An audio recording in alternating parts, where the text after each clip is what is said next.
All right, hi, welcome to SVR Sports Picks. My name is Peter Loshak. This is the live show that we do every weekday morning at 10:30 Eastern Time. Today is Friday, July 21st, and the streak is over. Matty Ice, what? I had a feeling. Yeah, although I should have. God, I just again, it was. I would have gone with the Toronto first 5 innings over. It's just the line wound up being too high, and then I just decided to go for. I didn't even bet. It was just like a pick kind of out of my ass, and I also really like the Arizona second half, which also cashed. And again, the streak is over mostly because of a lack of balls, really. But in a weird way, the pressure seems to be off. It would have been cool though if it would have been like a 25-day streak. But I'll say in a selfish reason, it made it easier for me to title this and stuff because I knew that you had a winning night the night before. I looked over at you when I was sitting here and I was like, shit. Yes. Well, you can. What you can do is if I start to have winning days again, I mean, we can do like a new streak, and I could do a new superstitious thing, like I could lick a goat vagina before. I got a bunch of jerseys at my desk. I got a JPP jersey at my desk. Sure, something like that. But all right, so Rodman, Larry Bird, whatever you want. In a weird way, though, the pressure is a little bit off because if I today there was a bunch of plays that I'm liking a decent amount, not loving, but liking a decent amount, and if the streak was still going, I'd be stressed out about every one. But now today, I think I'm going to give them all. Yes. Okay, let's see. We have a lot of comments coming on here. Quickly. A lot of comments. Robinson Jepez says, is there a hotline that consoles gamblers because I took a beating yesterday thanks to Detroit errors in the first inning? Yes, and Cecil Rosenthal. Yes, a lot of variance in all betting, and especially in baseball. It's a game of inches. So the key to that is not to have a hotline number. The key to that is to bet appropriately, size appropriately, anywhere between a 0.5% of your bankroll up to 2-3% is appropriate. Higher than that is also can be appropriate, but you got to have a real reason for doing that. And OJ, of course, is free. So congratulations to anyone who took OJ at -300 to get off. Congratulations. And I am there's a lot of picks that I'm liking here today, and I will give that. Let's see what other comments do we have here? It is Homer Bailey Day. Yes, that is interesting. Although on the other side, is that a day now? What? Well, not really, because keep the list. Homer Bailey is kind of the Ubaldo Jimenez S, which is also Ubaldo Jimenez Day. They're going to get correct like 3/4 of the time, but 1/4 of the time they'll kind of have a good start out of nowhere. So it's not quite day like a I don't know, like a Wade Miley or Chris Tillman or any of those guys. But it is definitely eye-opening. They're like the 3/4 guys who get shelled every time, and not every single time out. All right, but okay, so let's see. Wow, a lot of people seemed like they were on Detroit. I hope it's not because of me. Is that because they were all tailing me? Josh Miller says Detroit cost me 2 parlays yesterday. Harper's Island says fuck Detroit City, bitch. Is that because of me? Did they all take that because of? I hope not. But yeah, listen, if you didn't tell, he wasn't overly confident. Yeah.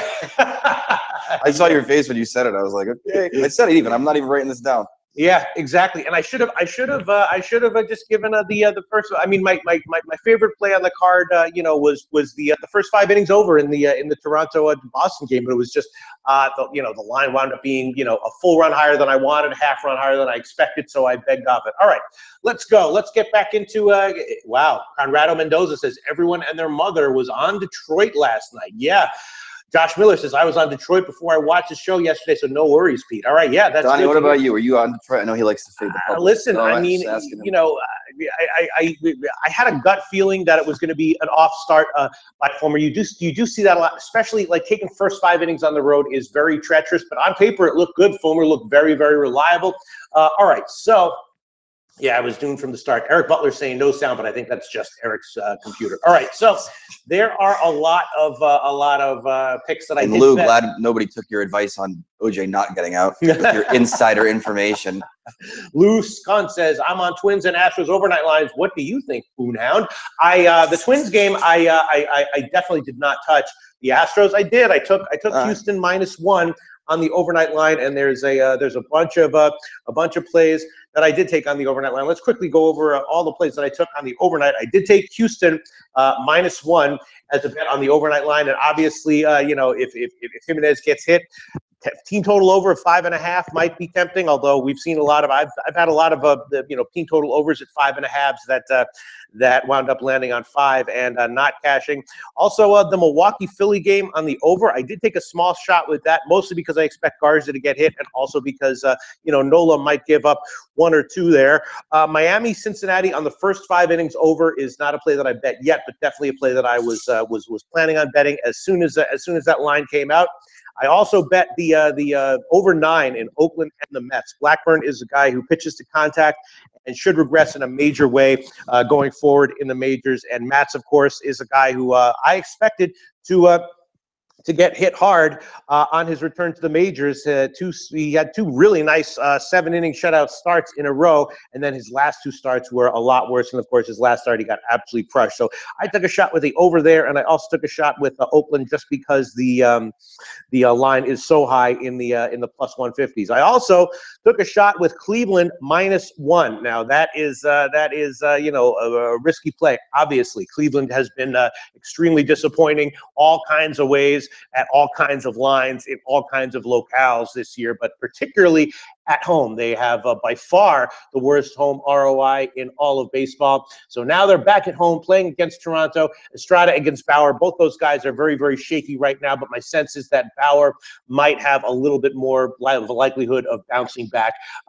He was given some okay starts earlier in the year, and his last start was a shelling. He didn't get out of the first inning. He only threw 40 pitches, so that might bode well for him here. And of course, Cleveland does still have, as always, a very strong bullpen. So I took a shot with Cleveland -1. Estrada has been very reliably shaky and bad, so I think he might get hit.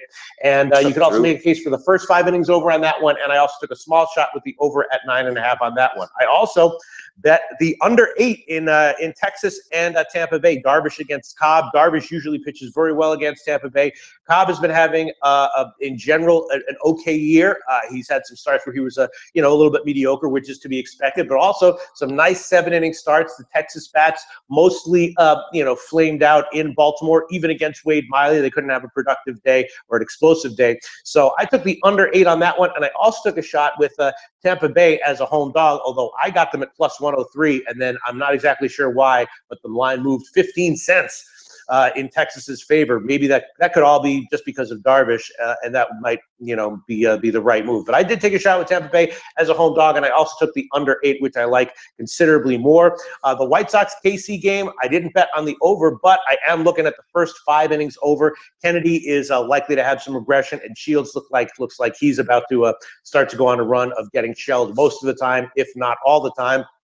I also took a shot with Colorado -1. Pittsburgh, of course, traveling all the way across country. Colorado, a little bit of a questionable team at times, but we saw what their offense did against San Diego recently. It's a relatively low line. Williams has had some nice results so far this year for Pittsburgh, but he is a guy who also might have some issues now going into Colorado. And Hoffman is serviceable, so at the relatively low line, I did take a shot with Colorado -1. The Arizona-Washington game had no overnight line, so I didn't touch that. And then Boston and the Angels, that's an interesting one. I'm thinking about maybe taking a shot with the Angels team total under 3. Sale, I have to assume, is going to have a pretty good start again. I also was thinking maybe about just a shot with the under. It's a big question here is, how is Nolasco going to do? If you think Nolasco is going to have one of his strong starts, then definitely the under, and the Angels as a big home underdog have value. If you think Nolasco is going to get hit, then definitely Boston and probably on the run line has some value. Atlanta Dodgers game still doesn't have any lines out yet. And then San Diego, San Francisco. I did wind up taking San Diego last night as a big road underdog. I also took them on the second half, and I also took the over, which pushed. And I also did take San Diego +1 a bit on the overnight line. That was another bet I made. So there's a bunch of bets that I made on the overnight lines, and I think I'm going to give most or all of them in the show today, considering that the streak is over, so I have nothing immediately to worry about aside from just more negative units. But I like this correlation here, Milo. Washington Nationals win today because today is the 202nd day of the year in the area code. Oh, interesting. Yes, Milo Georgiev. That is certainly interesting. Well, I mean, I am vaguely high. Yeah. I am vaguely high on Washington in this series, but not tonight's game. I talked about this series with Drew Martin in our series preview yesterday, and I'm liking Washington a bit more on the Saturday and the Sunday games. So tonight's game is a little bit tricky. Obviously, Scherzer will probably give a strong start, but Godley has been good as well. Godley may be able to match him, and Arizona, something was up with them psychologically for a bunch of games, but including at the end of the first half of the season, but they turned it around a little bit in their last game, and obviously there's a ton of talent on that team, so they might be in for a run of excellence heading forward. And of course, Arizona is still the top team in baseball in terms of ROI at home at plus 20%. So Tom Warhawk, oh, here we go. Tom Warhawk says Padres is not the play. Cahill is 4-0 at home with a .72 ERA, and he's 0-3 on the road with a 5 ERA. Okay, except that, and where were those road starts? What ballparks were they in? Sometimes pitchers who do well in West Coast parks at home, I also expect them to do similarly on the road in other West Coast parks, especially when they're going up against a National League weak team like San Francisco, and especially when you're getting a big underdog line there. Tom Warhawk, excellent points, and again, if this were plus 115, I don't think I'd be at San Diego here, but at the line, I took it plus 140. Obviously, Samardzija, has been giving up some home runs at times, but still getting a lot of strikeouts, so he's probably in for a good start. And I was also thinking about the under in this one as well at 7.5. Tom Warhawk says last one was against the Phillies in Philly. Okay, Phillies have been hitting a little bit better recently. They got that rookie who's coming up. I forgot his name. Is it Williams? Yeah. So Philly has been a little bit better recently. And of course, any small sample size with starting pitchers, you want to acknowledge the smallness of the sample size, but. Yeah, I mean, that's a good point. It's a great point, actually, Tom Warhawk. I'm probably still, I mean, it's not just a play on Cahill. It's also factoring in the line and factoring in San Francisco's, badness as a team in general and their overvaluedness at home. So, all right. Blake Kersey saying, Pete, Sky is making me a ton of money lately. Hope you are riding them. Actually, I did win that game with the under, though, and it cut it real close. I got 164, wound up landing on 162. And, of course, I did have San Antonio last night as well. And I haven't looked at the WNBA games tonight, if there are any, which I believe there are, but I just did not have time to look at them. In CFL, I know you're going to think I'm bullshitting here, but I did take Winnipeg when they were +7 early on. Now they're all the way down to 3.5. So, wow. So what's that? No, I'm saying that that's a huge line move. Why did that happen? Would I take it at 3.5? I don't know. I'd have to look into it and think about it again. But I jumped on it early at +7 in the CFL, and no opinion on the total in that game as of right now. Okay, so yeah, that's right. Robson Jeppa says no, there's none. There's the All-Star break. That's right. So okay, let's see. All right, I'm going to get to some comments here, and then I will go and give a whole bunch of picks. And again, the pressure's off because I made that stupid pick on Detroit last night, but I just like some days you feel in tune with the universe, and some days you just feel off. And yesterday I could feel it. I was like, I know that like the picks that I want to give but don't give are going to win, and then the pick that I give is going to be horrifically bad. Like as I was actually slept through that game, and as I went to sleep, I was like, I know that this is not going to lose 1-zip. This is going to lose 7-zip. I'm going to go whatever it was, and I woke up and I was not at all surprised to see the embarrassment of that play. But okay. Jensen Bonzone says, Pete, Estrada on the way down for Jays. Yes, Estrada having some serious control issues, and I did bet Cleveland on the overnight, and I'll just start off by giving that one. I am going to give it here. Let's see what lines we can get here. Cleveland On the money line, minus 138 would be the best line that I'm seeing right now. That is at BetOnline at sportsbetting.ag. And the run line part will be, I will take plus 140 at a bunch of places. 5 dimes is showing 145, but I won't take that line because I don't take 5 dimes lines in this show. Not that you shouldn't take them if you have that book, but I prefer to take bigger books that won't necessarily limit winners. So plus 140 for Cleveland on the run line and minus 138. So that's almost dead even. Cleveland minus 1. That will be an official pick. I'll start things off with that. And then I will also give, I'll also give Colorado minus 1 in the same vein. The money line part of that will be minus 130. Again, at BetOnline, sportsbetting.ag. And the run line part will be plus 136 at Pinnacle. Again, 5 dimes says 140, but I won't take that. I'll take the plus 136 at Pinnacle. So another line, Colorado minus 1, almost dead even on odds on that one. Okay, and maybe I'll just quickly throw on the Mets over at 9 because that's a game that I'm almost. Oh wow, it's now up to 9.5 at a bunch of places. The Greek still has 9 minus 125. I got over 9 plus 102, so that's called beating a number and getting a really good number. I did take that one, and I will take that one again here. I'll throw that one on, but I'm going to have to take 9 minus 125 at Intertops and the Greek. Oakland and the Mets over 9 minus 125. Wow. All right, I got plus 102 on that one on the overnight line. Nice job there, Peter Loshak.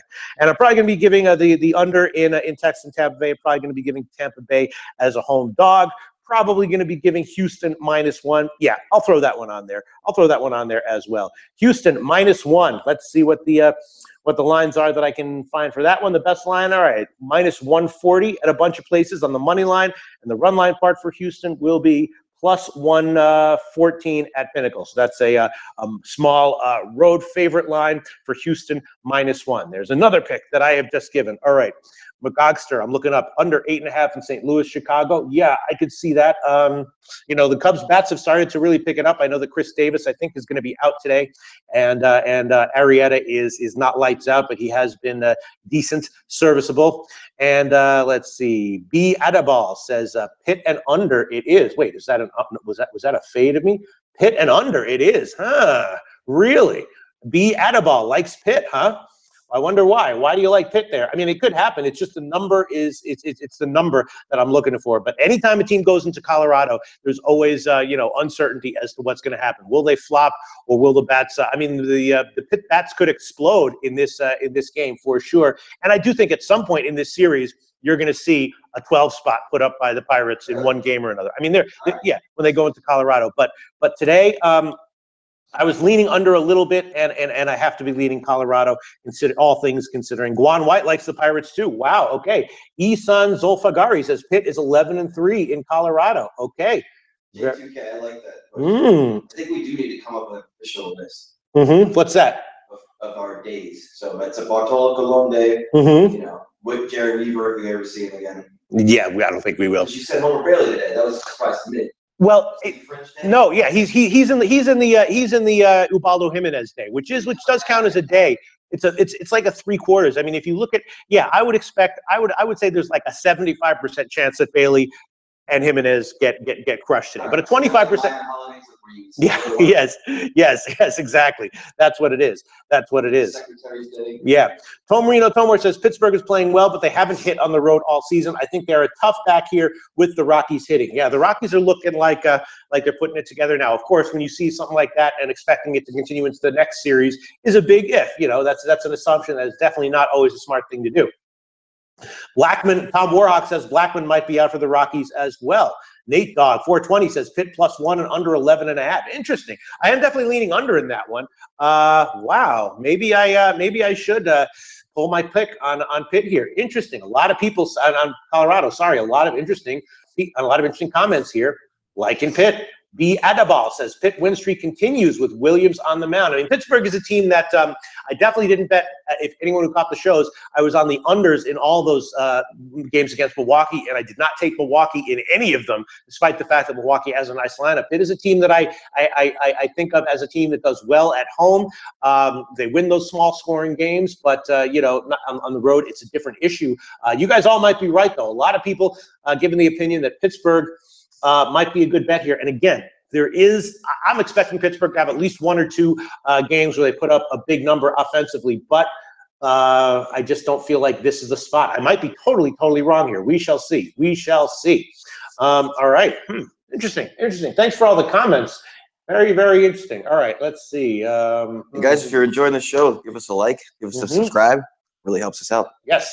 McGrogster says, Pete, what the hell has happened to the Reds? I think there's just a little bit of variance going on there. Their starting pitching is definitely questionable, but their lineup should be a lot more productive. Going forward, and I think they will start to cash at times, especially as an underdog. I am looking at the first 5 innings over today on that one, and I will definitely give that one right now. Screw it. Let's just give that one. Miami and Cincinnati. First 5 innings over. It is 5.5. BetOnline at sportsbetting.ag have -105, as well as Intertops and GT Bets and a few other places. That's definitely a pick. Miami and Cincinnati. First 5 innings over 5.5. Hopefully one of those guys will get lit up. And also I'm thinking about the Oakland Mets first 5 innings over at 5. Thinking about the Toronto Cleveland first 5 innings over at 5.5. And that one I will also give. Toronto Cleveland first 5 innings over 5.5 -105 with Estrada and Bauer. Now Bauer is a guy who can, that one might be like 5-0 Cleveland after 5 innings, because I think Estrada is definitely going to struggle again. Bauer is a little bit of a wild card, but we shall see. But I will give that one for sure. And then another first 5 innings over I was leaning towards was Shields and Kennedy. That's now a 6. I'm going to have to think about that. I might hold off on that one, but that is definitely something I was leaning towards. And let's see, what else are we looking at? Yeah, again, other leans. San Diego +1. LA Angels team total under at 3. Other leans that I'm thinking about: White Sox KC first 5 innings over 6. Tampa Bay as a home dog. Tampa Bay and Texas under. Another lean, and maybe a shot with with the Philly team total over, something like that. Let me just quickly check what the Philly team total is. Matt Garza does not look like he's got much right now, and Philly is hitting a little bit. They're 4.5. The team total is 4.5 plus 100. Let me see what they've got at Heritage here. Quickly checking Heritage. Philly team total over 4.5 -105. Yeah, Philly's been more productive offensively. Nola will probably have a decent game, and I was also thinking about Milwaukee on the second half in that one as well. All right, let's get to some other very insightful comments, I'm sure, to maybe talk me off of some of my picks here. A lot of people saying that they like Pittsburgh here. Nate Dogg again, Pitt +1 under 11.5. Tom Marino Tomor not really endorsing play on Pittsburgh. He's saying Pittsburgh playing well, but they haven't hit on the road all season. I think they're a tough back here with the Rockies hitting. Okay, that's also not saying that he likes Colorado here. It sounds like Tom Marino Tomor is just going to stay off that game. Blake Kersey, no way I'm not going against Pitt like the under 2. That's how I'm feeling. Feeling like it's just a modest edge with the small favorite line. I definitely like -1 because I think if Colorado wins, they're very likely to win by more than 1. So what are the chances that Colorado actually comes away with a win here? Is it more than 50%? I think probably so, but maybe not. I'm going to keep it on there. Beattaball, though, likes Pittsburgh. Pitt win streak continues with Williams on the mound. Jason Grassi says taking the Rays as home dogs today. Yes, Jason Grassi. I jumped on them when they were +103. Now you can get +118 in the market, and I'm a little actually +1. Wow, +121 at bookmaker. A lot of money coming in on Texas. I'm assuming that's just because of Darvish, who has pitched well against the Rays in his career, and that is not entirely unsurprising. Not entirely surprising here, but I'm still leaning Tampa Bay as a home dog. Jose Guardado saying, Pistol Pete, you crazy motherfucker. Yes, I am. Crazy motherfucker. He's watching this one at work. I'm a crazy motherfucker. Crazy sports handicapping motherfucker. Blake Kersey liking Pittsburgh. Guan White says Hoffman is regressing. Yes, Hoffman's recent numbers have not been that impressive. I agree with you. You look, you guys are making great points about not taking Colorado. I'm going to have to think about that for a second. Isan Zolfagari says Pitt is 11-3 against Colorado. Guan White likes the Pirates. Tom Warhawk likes the Pirates. All right. Yeah. Okay. Other comments. Scanning for comments. Nate Dogg likes Houston -1 and under 11. I'm not sure about the under. It is a trickily high total, but I definitely took Houston -1. Guan White likes the Pirates. Conrado Mendoza says, I've learned my lesson with Cleveland. Yeah, you really got to pick your spots with Cleveland. And I think the main issue with Cleveland is just don't take them as a big friggin' favorite. I'm going to take my shot with them today because, if it loses, it's just one unit. But if this was up at like 170, 180, no way in hell I'd be taking them. But just in the minus 130s, I did take them. Chris Bravo says, Cleveland is due. I don't know if they're due, but again, it's like if they're going to get a win at home, it's going to come against someone like Estrada, a starting pitcher who's just like struggling, giving up a lot of walks. I mean, Estrada's probably going to have control issues again here. And, he's going to be serving it up for Cleveland. He's going to be like, Cleveland, just beat me. Here you go. Here's a guy on first. You need another one? Here's another walk. Now you got first and second. You want to put up, a 3-run homer here? You need another one? Here. Now I loaded the bases for you. I mean, Estrada's going to make it as easy as friggin' possible for Cleveland to get a win at home as a favorite. So we'll see. John Carey says, Pete, I actually made money yesterday with the picks you were scared to give. Good. Nice to hear, John Carey. And I bet those picks as well. It's just I really wanted that streak to continue because it was starting to get cool, and I became risk averse. And being risk averse is the kiss of death in betting and in everything in life, actually. Josh Miller says Cahill has been terrible at West Coast teams. All right, well, we'll see how this turns out. We shall see how it turns out. It's not necessarily a bet on Cahill that I bet San Diego on the overnight line. Again, mostly a fade of the Giants at home in light of the big home favorite line. All right, let's see other comments here. Let's see. I'm looking for comments. I am looking for comments. Astros low-hanging fruit. Maybe. I mean, it's as close to low. Actually, I would say the low-hanging fruit is more like the Miami-Cincinnati first 5 innings over. Urena is definitely regressing a bit. Homer Bailey is Homer Bailey, and that's just kind of like a no-brainer play. You got to figure that at least one of those guys is going to get hit pretty hard today. The reason that I wouldn't consider Houston a low-hanging fruit play is because obviously Correa is out. They have a strong lineup, but Correa being out hurts. And Baltimore also has a strong lineup, and Baltimore obviously has definitely been scoring recently, and that's not a surprise or a fluke. They've got a ton of great bats in that lineup, and so that's why I wouldn't. I am on it, but that's why I wouldn't consider it to be low-hanging fruit. All right, let's see. Comments. I'm searching for comments here. Wow. From the beginning of this show, there were people warning about Pittsburgh. All right. I'm just scanning the comments. Again, I realize this is dead air. I'm just scanning the comments. Just scanning. That's all right. I'll tell. Okay. So let's see. July Bet Point contest is really getting pretty good. If you're in it, definitely check it out. Closer. We only got a few days left. Get your final picks in. See if you can make a push to try and win this thing. August Bet Point contest right around the corner. IFBC right around the corner. There are still some tickets left. IFBC.live. You want to come check it out. What else? David Malinsky's article, Point Blank. If it's not out right now, it should be out really soon on SBRpicks.com. I would highly recommend checking that out every weekday. What else is going on around here? Eric's wife made cookies again today. They're 500 colones, and they're freaking awesome. Okay, sounds good. Yes, yes. I'm looking at the comments. Tom Warhawk says A's first 5 money line is low-hanging peaches. Blackburn is good, and Matz is 0-2 in home games. Don't trust either bullpen either. Yeah, I would disagree. I agree with you on the pick for sure, and I did bet Oakland because of the line. I disagree with you on Blackburn being good. I mean, he's one of those guys who gets it done with smoke and mirrors, so people aren't used to seeing him.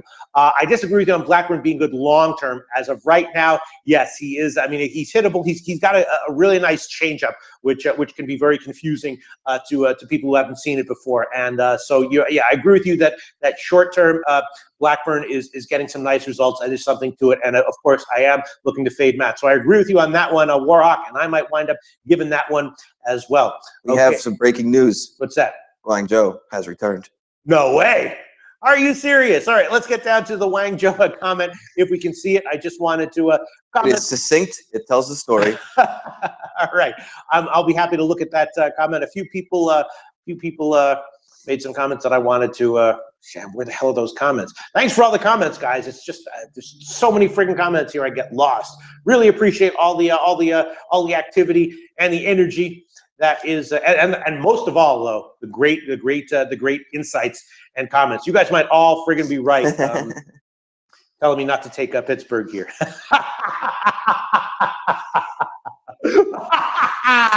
The Wang Joe comment, first Wang Joe comment is, I am back. I am back. Well, Wang Joe, that's a comment of a guy who knows he's important. That he was missed. Yes. Yes. He has returned. That's like when the president walks into the room and he goes, well, I'm here. Your dear leader is here. I am back. Traditionally, perhaps. First comment from Wang Joe, I am back. Second comment from Wang Joe, hanging fruit, question mark?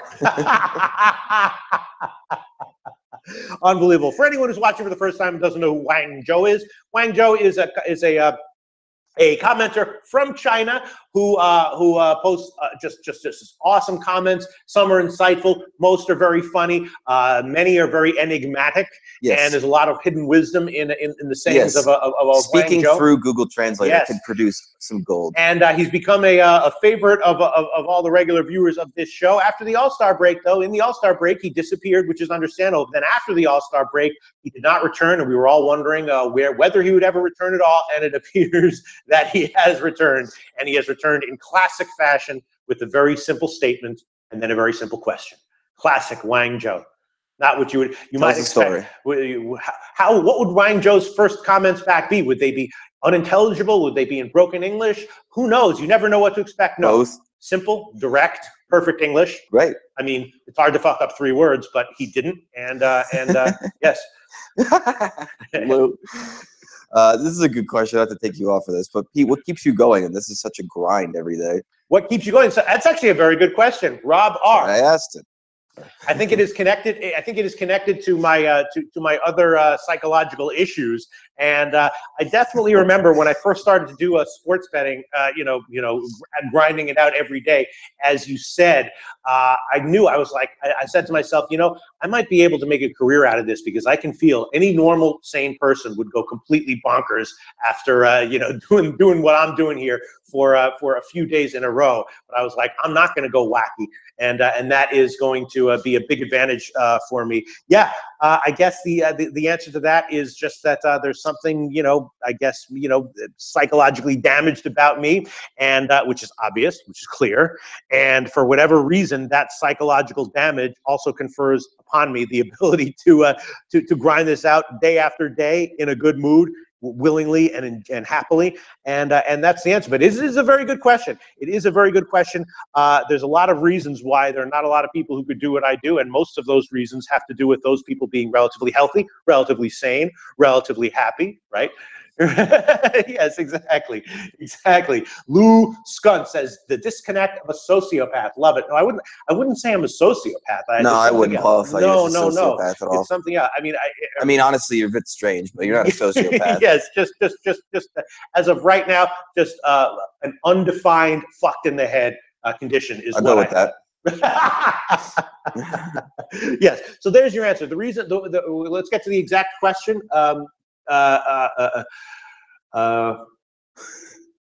What was the question? How do you keep yourself going? How do you keep yourself motivated? How do you keep yourself going? And the answer is it is a result of a currently poorly understood and undefined state of being fucked in the head. There you go. All right, there's your answer. Okay, so let's get back to the all right, well, here's another comment from Wang Joe. Now suddenly some explanations from him. Wang Joe says, my internet off the line for a few weeks. I think government found out I was looking bet website, so they were block me. You know what's scary? That might be true. Oh, it's totally true. That's not. He's not kidding around. It's totally true. No, I mean, they do block websites in China, don't they? Yes, absolutely. They block Pornhub. Didn't they block Pornhub? Well, I never go to China.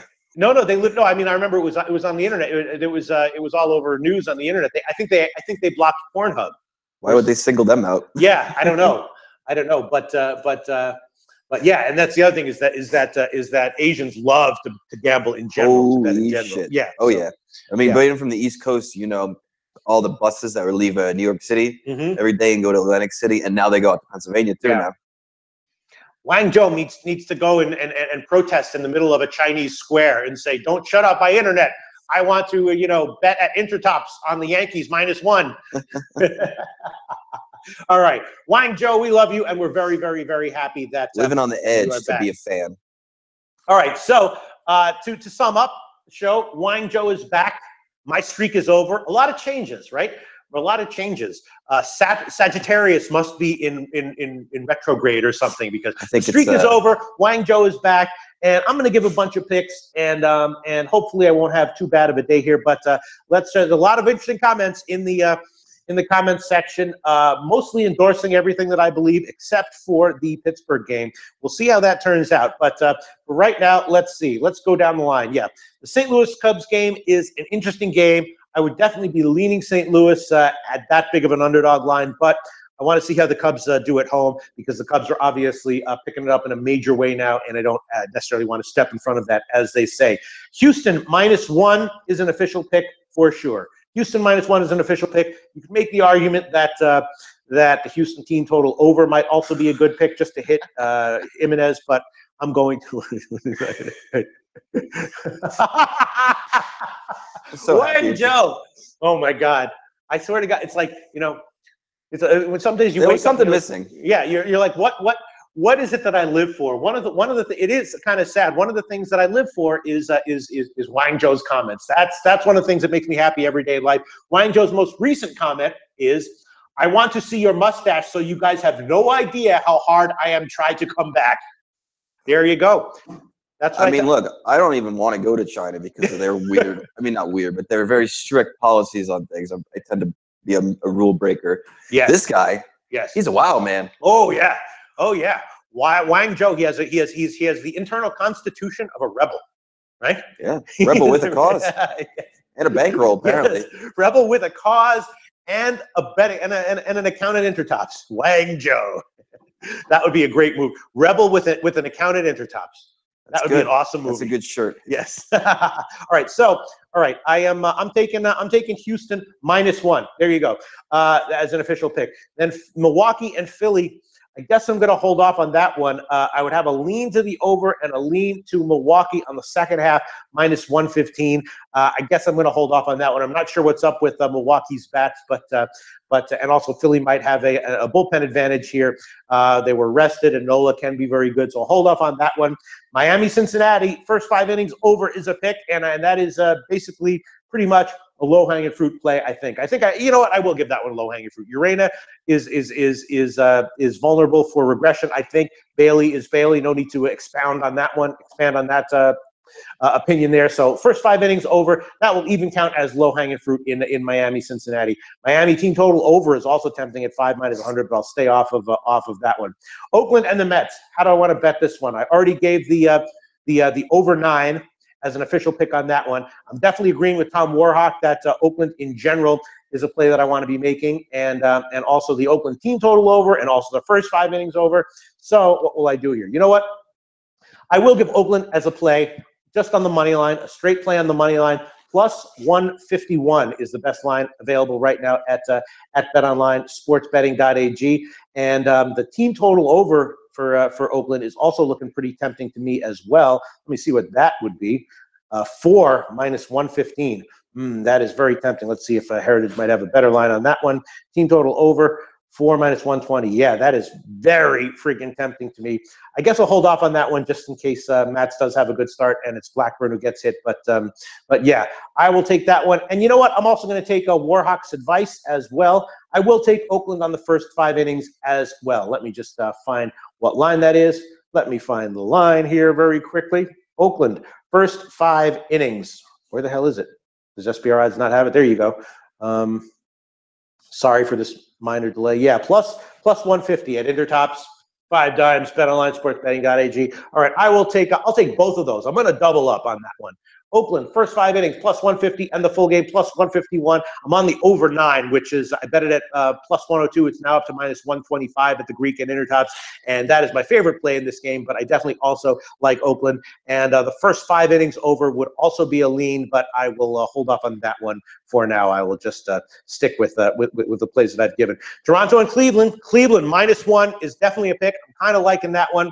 Hopefully they will not burn me. Let me see what the first 5 innings is on that one as well. Let's find that one. Toronto, Cleveland. Where is it? Where is it? Where the hell is it? Toronto, Cleveland, first 5 innings. And I'm also going to have that one as a pick. I think I already did give it. Over 5.5, -105, first 5 innings, Toronto and Cleveland. Then Texas and Tampa Bay.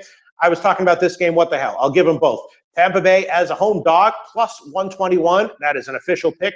And I will also give the under on this one, which was 8 or 8.5. I bet it at 8. There are some 8.5s available right now, so I will take the under 8.5 in Texas and Tampa Bay with Darvish and Cobb going. Under 8.5 minus 110. Or maybe I should take 8 plus 110. That might be even better.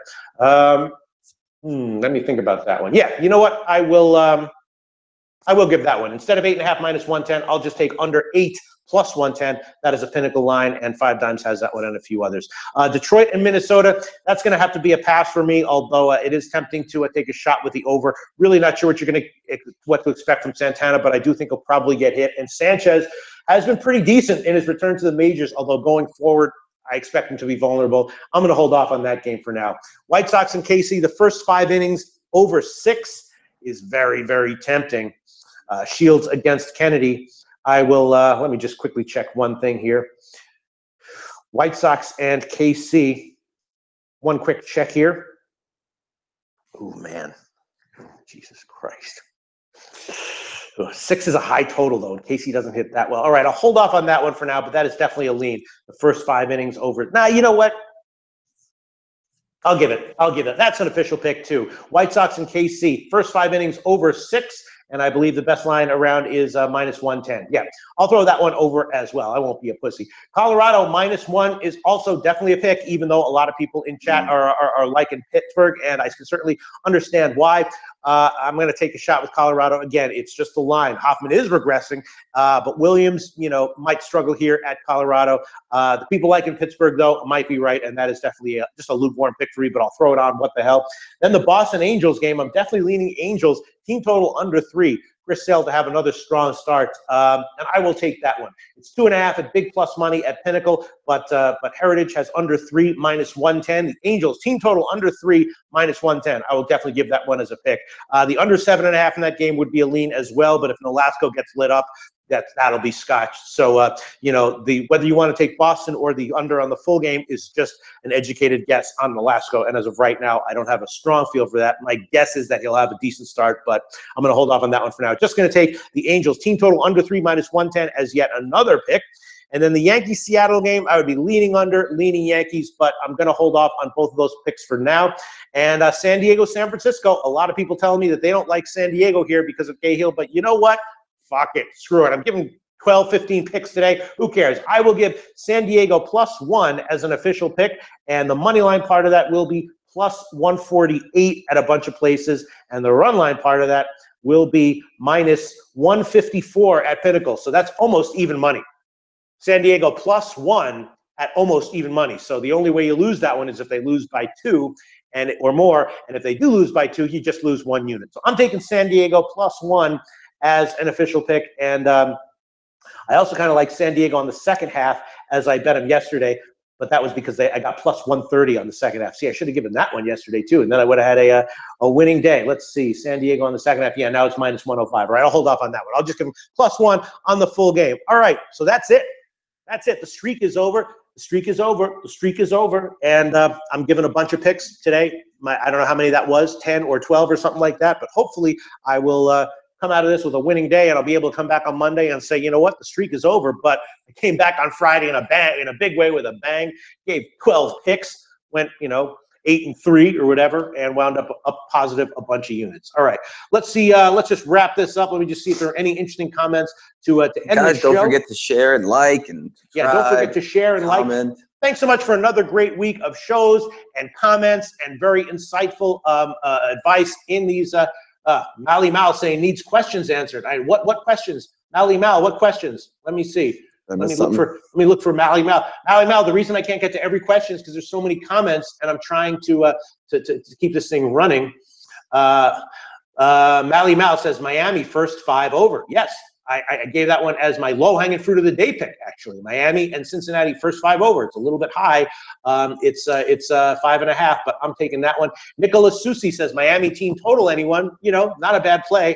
I think that Homer Bailey probably does get hit, and if he gets hit, then that will cash for sure. So Nicholas Susi says Miami is my play of the day and the over. Yes, I'm liking the over on that one for sure. All right, a lot of people saying they like Miami. Rudgoo says plus 100. Miami is def low hanging fruit. Yeah, I mean, I think it's good. I think Miami's lineup is a little bit suspect right now to be low hanging fruit at that line. But yeah, I would definitely be leaning Miami for sure. There's a few questions here about the conference I want to answer. Okay, go ahead. Answer right now. Before we wrap, it's a long show, but there's a big game. Matty Ice is going to answer some questions right now about the comments. I'm going to scan the comments here on YouTube to see if there's anything great that I missed, and if not, I will wrap up the show and be back on Monday. I've given a bunch of picks here. Thanks everyone for tuning in, for liking and subscribing and all that. Really appreciate the positive comments and all the funny comments and all the insightful comments and everything. All right, Matty, hit us with the questions. All right, so I got some questions on the conference. So first of all, yeah, we are getting name tags made up. I know all of us are getting them, and I know that the presenters are getting them. I'll be honest, I don't know if all the attendees are getting them, but I will check. And I'll let Donnie know, and he can talk about it on the show whenever he's on next time. I guess this afternoon. What else? Do you guys recommend exchanging dollars to colones? Gosh, that's a good question. You know, you guys are going to be spending a lot of time in the casino. They take dollars, I believe, only. There's an exchange in the casino, obviously, so there's a little window there. I would say go half and half. You know, if you're bringing $1,000, buy half colones, keep the half in dollars. You know, while you're in the casino and the hotel area, you'll probably spend the dollars more. Once you leave there, you're going to be spending the colones. And that was it, at least for the conference questions that I wanted to answer. Okay. All right, great. So, of course, more interesting picks here. Here we have a comment from Milo Georgiev. Did you get this one? Pete, Carlos Martinez is number 18. Today is a day with numerology of 18. 2 + 1 + 7 + 1 + 7. Do not take the Cubs straight up. Well, I'm glad to hear that, Milo Georgiev. I did make a small bet on St. Louis at the big road underdog line, but that's an interesting analysis there on numerology. I love shit like that. I watch crazy, whacked out videos like that on YouTube all the time. All right, let's see. A lot of great comments. Thanks so much. Oh no, Wang Joe says baseball sucks. Lose a lot of lunch money. Ugh. That breaks my heart. Wang Joe, baseball can be profitable. Wang Joe, this is to everyone and especially to Wang Joe.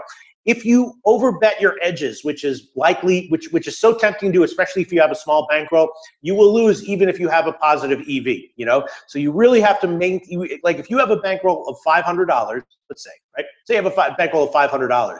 Unfortunately, you should not be betting more than like $15 a bet. Yeah. Because you don't have that big of an edge, and if you overbet your edge, this is a fundamental aspect of investing in general, and specifically of sports betting. If you have an edge in something, which means an expectation to win, you can beat the odds. If you overbet your edge, you will still lose, even if you have an edge.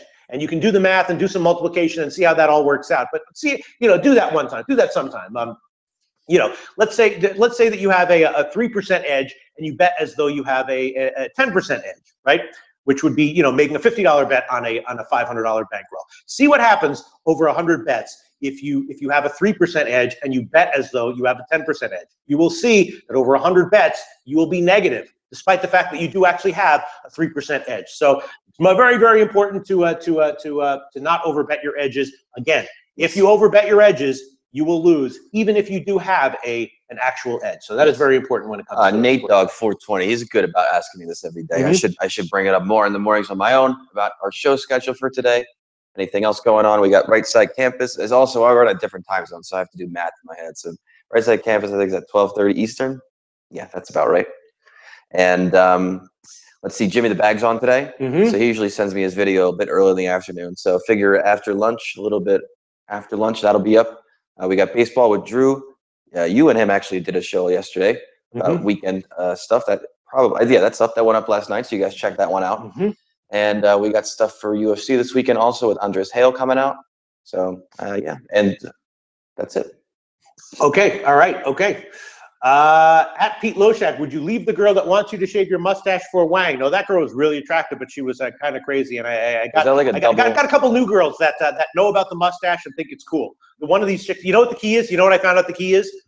If you look like all fucked up, you can't be dating lawyers and shit. What you have to date is actresses, because they're like, oh yeah, of course, it's just his character. He has to have it look like that. I think it looks snazzy. What are you telling me? Like I'm playing King Lear and like a play next weekend? No, I don't lie to them. I tell them I'm just like, listen, I can't shave my mustache because this whacked out guy from China named Wang Joe, has been killing himself to get his internet connection back just to see my mustache. So I can't shave it.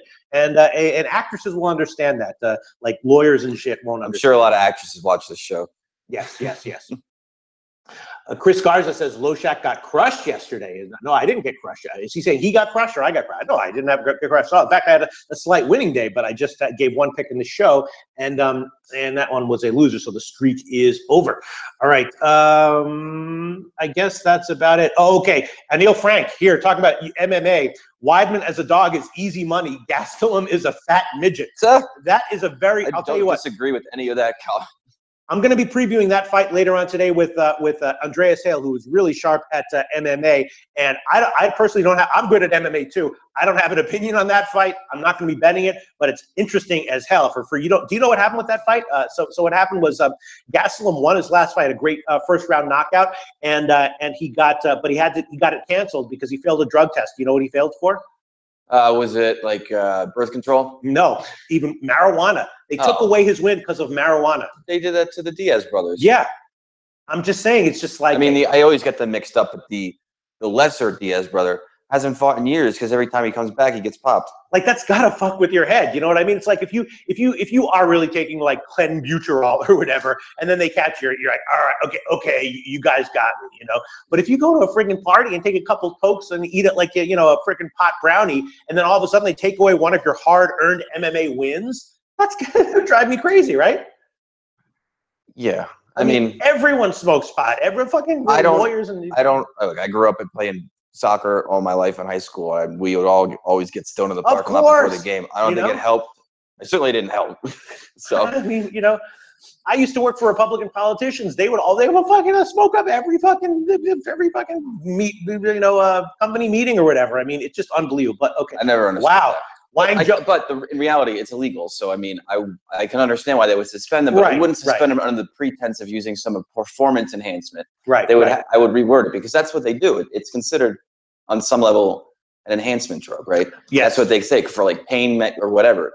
I would change it to be like you just can't be testing positive for illegal drugs like anybody else in the United States. Right. That makes sense, and that would be okay with that, I think. But the way they try to be weird with it is weird to me.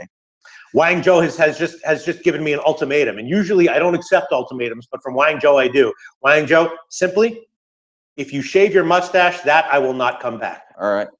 There you go. There you go. Bitcoin went up again. There you go. All right, let's wrap this show up. A lot of comments that I would love to have gotten to, but the show is almost an hour long now. So a whole bunch of picks that I gave, and hopefully I'll have a winning day. Let's wrap the show up. Thanks for everyone for tuning in.